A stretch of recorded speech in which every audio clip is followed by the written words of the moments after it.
خلفوا حتى إذا ضاقت عليهم الأرض بما رحبت وضاقت عليهم أنفسهم وظنوا أن لا ملجأ من الله إلا إليه ثم تاب عليهم ليتوبوا إن الله هو التواب الرحيم صدق اللہ العظیم۔ 11ویں سپارے کے تیسری رکوع کی آیت ہے۔ اس آیت میں اللہ رب العزت نے ایک انتہائی اہم واقعہ ذکر کیا ہے۔ آج تھوڑا سا آپ حضرات کا ٹائم بھی لوں گا، لیکن ایک گزارش کروں گا کہ ذرا دل کی کھڑکیاں کھول کے واقعے کو سنیں گے۔ اس واقعے میں اللہ رب العزت نے ہمارے لیے بہت سبق ذکر کیے ہیں۔ مفسرین نے تقریباً 10 سبق بیان کیے ہیں۔ وَعَلَى الثَّلَاثَةِ الَّذِينَ خُلِّفُوا، یہ ان 3 آپ علیہ السلام کے محبوب صحابہ کا واقعہ ہے جو غزوہ تبوک سے پیچھے رہ گئے تھے۔ غزوہ تبوک یہ ایسا اہم معرکہ ہے، ایسا اہم غزوہ ہے کہ مفسرین نے فرمایا کہ آپ علیہ السلام نے جتنے غزووں میں شرکت کی ہے، یہ غزوہ تمام غزووں سے اہم تھا۔ ایک وجہ تو یہ بیان کی کہ یہ جو غزوہ تھا جس موسم میں، اس موسم میں سخت گرمی تھی، انتہائی گرمی۔ دوسری وجہ یہ ہے کہ سفر دور کا تھا، اور تیسری وجہ یہ بیان کی ہے کہ مد مقابل جو دشمن تھا وہ طاقتور تھا۔ چوتھی وجہ یہ ہے کہ یہ جس موقع پر غزوہ پیش آیا، اس موقع پر حضرات صحابہ کا عرب کے اندر جو ان کی تجارت کا یا ان کے ذریعہ آمدن تھا وہ کھجور کے باغات ہوا کرتے تھے۔ کھجور بالکل تیار تھی۔ اب حضرات صحابہ جن کے کھجور کے باغات تھے وہ اس کھجور کا انتظار کر رہے تھے کہ یہ پکے ہم بیچیں تو اپنے گھر کا نظام چلائیں۔ اس موقع پر آپ علیہ السلام کی طرف سے یہ پیغام آ گیا کہ بھی چلو جہاد کے لیے۔ حضرات صحابہ چلے، صحابہ نکل گئے۔ آپ علیہ السلام کا ایک طرز تھا جہاد کے موقع پر کہ اگر جہاد کے لیے جانا ہے، مثال کے طور پر لاہور کی طرف، تو آپ رخ کرتے تھے کراچی کا، یعنی کہ جس رخ کی طرف آپ نے جہاد کے لیے جانا ہے آپ اس کے مخالف کیا ہے راستہ سفر طے کرتے تھے، تاکہ جو منافقین کا ٹولہ یہاں پھر رہا ہوتا ہے وہ مخبری نہ کر دے۔ اس کو کہتے ہیں دھوکہ۔ جنگ میں دھوکہ جائز ہے، لیکن اس دھوکے کا مطلب کیا ہے یہ آخر میں بیان کروں گا کہ ہمارے بعض حضرات اس دھوکے سے کہتے ہیں جی جنگ میں جھوٹ بولنا جائز ہے، حالانکہ جھوٹ اور چیز ہے، دھوکہ اور چیز ہے۔ اور دھوکہ بھی اس طرح کا کہ اس سے مخالف کو یہ پتہ چلے کہ یہ کیا ہے، مجھے دھوکہ دے رہے ہیں، لیکن دھوکہ ہو نہیں۔ بہرحال حضرات صحابہ نکل پڑے۔ ان میں جو منافقین کا ٹولہ تھا وہ نہیں گیا کیونکہ سخت گرمی ہے اور پیچھے کیا ہے کھجور کے باغات تیار ہیں۔ اصل تو دل میں ایمان نہیں تھا۔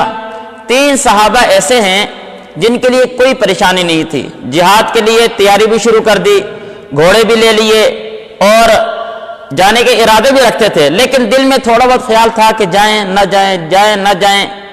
3 صحابہ ایسے تھے جو تھے محبوب اور پچھلے سارے غزوات میں شریک ہوئے ہیں، سوائے ایک صحابی کے حضرت کعب بن مالک رضی اللہ تعالیٰ عنہ، یہ غزوہ بدر میں شریک نہیں ہو سکے۔ 3 صحابی کون سے؟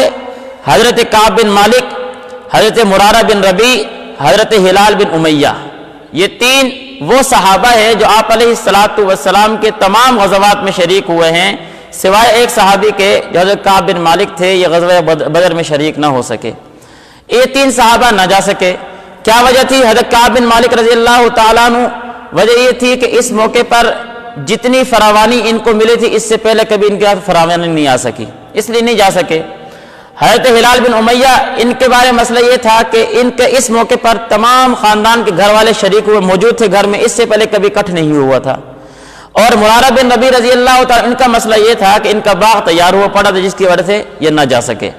یہ 3 صحابے جو عذر بیان کیے جاتے ہیں۔ حضرت کعب بن مالک رضی اللہ تعالیٰ نے اپنا واقعہ تفصیل سے حدیث میں ذکر کیا ہے۔ کہتے ہیں کہ آپ علیہ السلام سفر کے لیے نکل گئے۔ میں بعد میں بھی سوچتا رہا کہ میں چلا جاؤں، لیکن بہرحال میرا ارادہ کچا پڑتا رہا، میں نہ جا سکا۔ آپ علیہ السلام غزوہ تبوک پہنچ گئے۔ وہاں پہنچ کر آپ علیہ السلام نے پوچھا کہ کعب بن مالک نظر نہیں آ رہے، خیر ہو کہاں رہ گئے ہیں؟ تو بنو سلمہ کے ایک آدمی نے کہا کہ اصل میں مسئلہ یہ تھا کہ اس موقع پر ان کے ہاں مال کی فراوانی بہت زیادہ جس کی وجہ سے وہ نہیں آ سکے۔ حضرت معاذ بن جبل رضی اللہ عنہ وہاں موجود تھے، فرمایا کہ نہیں نہیں ایسی بات نہیں ہے، وہ آپ علیہ الصلوۃ والسلام کے نیک صحابہ میں سے ہیں، وہ کسی عذر کی وجہ سے رہ گئے ہیں۔ آپ علیہ الصلوۃ والسلام بہرحال خاموش ہو گئے، بات آئی گئی ہو گئی۔ آپ علیہ الصلوۃ والسلام غزوہ تبوک سے واپس آئے، ان کو پتہ چلا کہ آپ علیہ الصلوۃ والسلام واپس آ رہے ہیں، تو یہ بڑے پریشان ہونے لگے۔ آپ علیہ الصلوۃ والسلام کے جو سفر کی ترتیب تھی، چاہے وہ جہاد کا سفر ہو یا عمومی سفر ہو، ایک تو جمعرات کے دن سفر کیا کرتے تھے، آپ صلی اللہ علیہ وسلم کی عادت تھی یہ، اور دوسری آپ صلی اللہ علیہ وسلم کی عادت یہ تھی کہ جب سفر سے واپس لوٹتے تو رات کو نہیں لوٹتے تھے، اگر رات کا ٹائم ہوتا تو کسی جگہ پڑاؤ کر لیتے، صبح کے ٹائم پہنچتے تاکہ گھر والوں کو پریشانی نہ ہو، اور صبح کے ٹائم آ کر آپ صلی اللہ علیہ وسلم پہلے مسجد جاتے، 2 رکعت نفل پڑھتے، دعا مانگتے، پھر حضرت فاطمہ رضی اللہ تعالیٰ عنہ کے گھر جاتے، ان سے ملاقات کرتے، بعد میں ازواج مطہرات کے گھر جاتے۔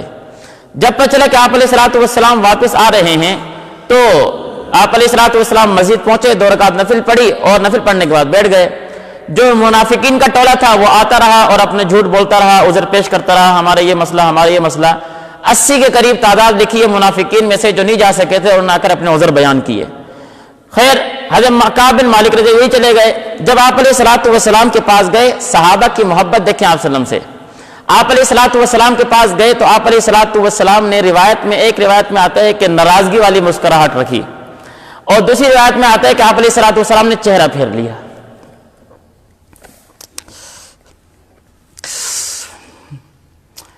صحابہ کی محبت تھی۔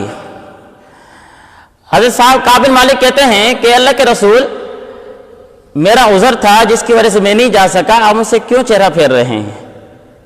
خیر، آپ علیہ الصلوۃ والسلام نے فرمایا کہ پھر آپ جہاد پر کیوں نہیں گئے؟ اگر کوئی مسئلہ نہیں تھا، آپ کے پاس مال کی فراوانی تھی، گھوڑے تھے، ہر چیز تھی، کیا تم نے گھوڑے نہیں خریدے جہاد کے لیے؟ کہا گھوڑے خریدے ہیں، پھر گئے کیوں نہیں؟ اے اللہ کے رسول، بس ارادہ بناتے بناتے رہ گیا۔ آپ نے فرمایا اچھا ٹھیک ہے، چلے جاؤ، اللہ تمہارا فیصلہ کریں گے۔ اٹھ کر آ گئے۔ جب ان کو پتہ چلا کہ میرے ساتھ 2 صحابہ اس طرح کے اور بھی ہیں جو بدری صحابہ ہیں، چونکہ یہ شریک نہیں ہوئے تھے، بدری صحابہ ہیں، وہ بھی نہیں جا سکے تھے، تو انہوں نے سوچا کہ جو فیصلہ انہوں نے کیا وہی فیصلہ میں کرتا ہوں۔ انہوں نے کیا فیصلہ کیا؟ انہوں نے کہا کہ جب تک اللہ تعالیٰ ہمارا فیصلہ نہیں فرمائیں گے، ہم بھی کیا ہے گھر میں بیٹھے رہیں گے۔ یہ بھی کہا کہ گھر میں بیٹھ گئے، لیکن بنو سلمہ کے کچھ لوگ آئے جو منافقین کا ٹولہ تھا، کہنے لگے عجیب آدمی ہے بھائی، کیا بے وقوفی کی تو بھی کہے کوئی عذر بیان کر دیتا جس طرح ہم نے بیان کیے ہیں تو تیری جان چھڑ جاتی۔ تو کہنے لگے میرے دل میں یہ خیال آیا کہ میں واپس چلا جاؤں، لیکن پھر سوچا کہ ایک تو گناہ یہ کیا کہ جہاد میں نہیں گیا، دوسرا گناہ کے اوپر جھوٹ بول دوں۔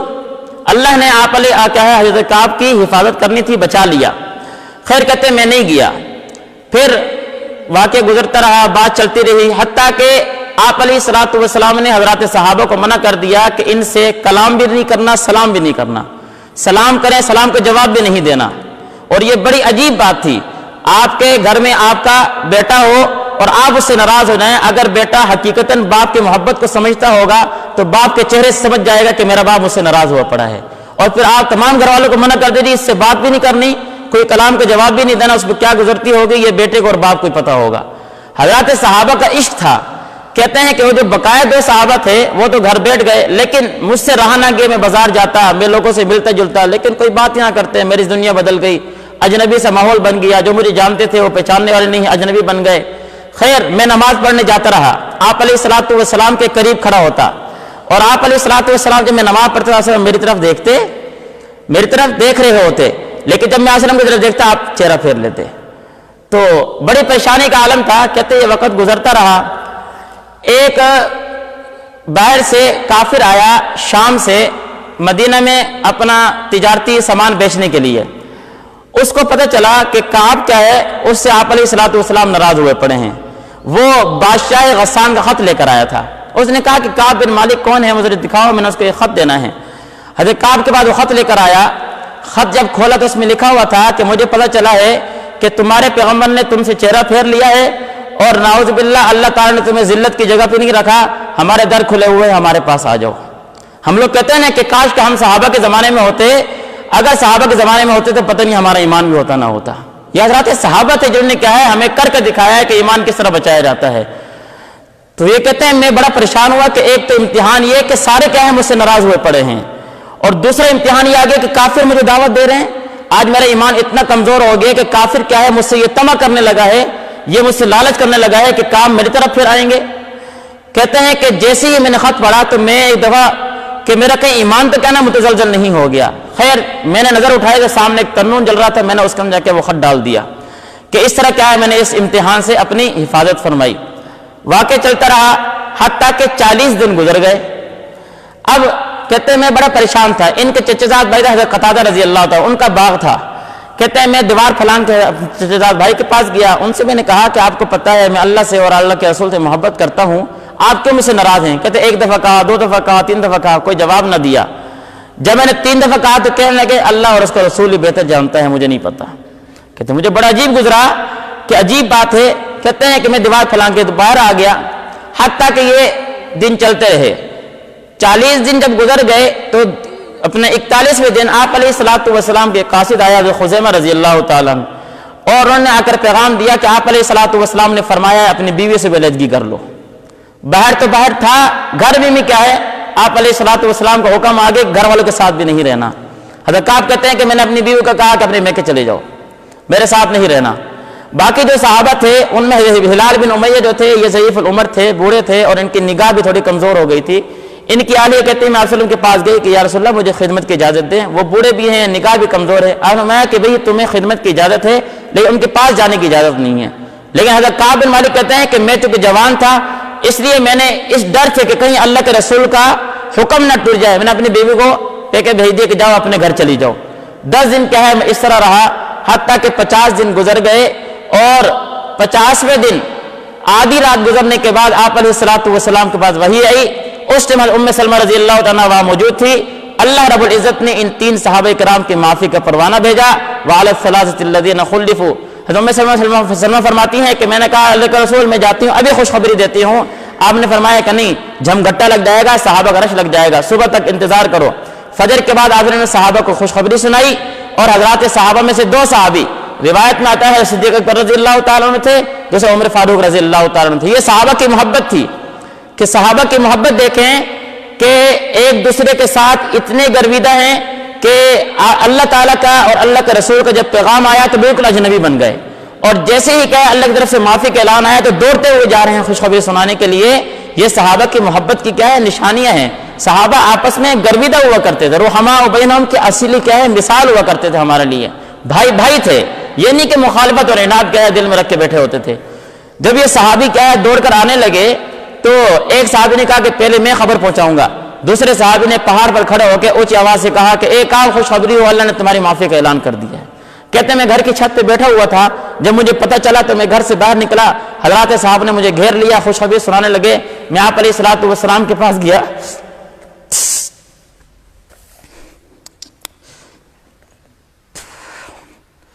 آپ علیہ الصلوۃ والسلام مسجد میں بیٹھے ہوئے تھے تو مجھے دیکھ کر ہنسنے لگے۔ تو جیسے میں قریب ہوا تو طلحہ رضی اللہ تعالیٰ اٹھے اور مجھے کیا ہے گلے سے لگا لیا اور کہا کہ ایک آپ خوشخبری ہو تمہیں کہ اللہ نے تمہاری معافی کا اعلان کیا ہے۔ کہتے ہیں کہ اللہ رب العزت نے ہماری جو معافی کا اعلان کیا ہے یہ کیوں کیا تھا؟ سچائی کی بنا پر۔ میں نے آپ علیہ الصلوۃ والسلام سے وعدہ کیا کہ اے اللہ کے رسول میں نے آپ کے ساتھ سچ بولا تھا اس بنا پر کہ اگر میں جھوٹ بولتا تو ظاہری طور پر آپ مجھے معاف کر دیتے، لیکن اللہ کی طرف سے یہ پیغام آ سکتا تھا کہ اس نے جھوٹ بولا ہے۔ میں نے آپ کے ساتھ سچ بولا، آپ ظاہری طور پر مجھ سے ناراض ہوئے، لیکن اللہ نے میری معافی کا اعلان کیا ہے۔ انشاءاللہ جب تک میں زندہ رہا میں کبھی جھوٹ نہیں بولوں گا، اور روایت میں آتا ہے کہ کبھی جھوٹ نہیں بولا۔ یہ صحابہ کی زندگی تھی جو ہمیں سبق دیا کرتے ہیں۔ یہ 3 صحابہ تھے جنہوں نے کیا ہے ہمیں ایک درس دیا ہے۔ درس کیا دیا ہے ذرا آپ بات سنیں گے۔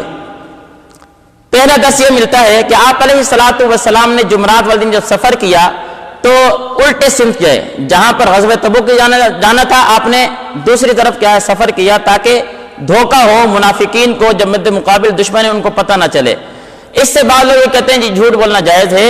مفسرین یہ کہتے ہیں دھوکہ اور چیز ہے کہ آپ جہاد میں جنگ میں اس طرح کا انداز اپنائیں کہ جو آپ کا دشمن ہے اس کو دھوکہ لگے کہ یہ میرے ساتھ کیا ہے کچھ اور معاملہ کرنے لگا ہے جبکہ حقیقتاً ہو کچھ اور۔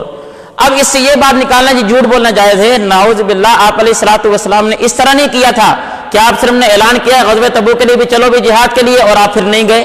جھوٹ تو یہ ہوتا، تب ہم پہ چلتے بھی جھوٹ بولنا جائز ہے۔ حالانکہ حضرات صحابہ کو جو اللہ رب العزت نے معافی دی ہے وہ سچ پر دی ہے، اس لیے جنگ میں دھوکے کا مطلب یہ نہیں ہے کہ جنگ میں جھوٹ بولنا جائز ہے. جنگ میں دھوکے کا مطلب یہ ہے کہ اس طرح کا انداز اپنانا کہ دشمن کو یہ پتہ چلے کہ یہ میرے ساتھ کیا ہے، یہ کرنے لگا جبکہ حقیقتاً ہو کچھ اور. دوسرا سبق کہ آپ علیہ الصلوۃ والسلام نے جمعرات والے دن سفر پسند فرمایا ہے، کہ جمعرات والے دن آپ علیہ الصلوۃ والسلام کا سفر کرنا یہ پسندیدہ مشغلہ تھا. تیسرا جو سبق ملتا ہے وہ یہ کہ جو کچھ مرضی ہو جائے اپنے مرشد سے، اپنے بڑے سے، اپنے باپ سے، اپنے استاد سے کبھی بھی جھوٹ نہیں بولنا چاہیے. کبھی بھی جھوٹ نہیں بولنا چاہیے، جو کچھ مرضی ہو جائے.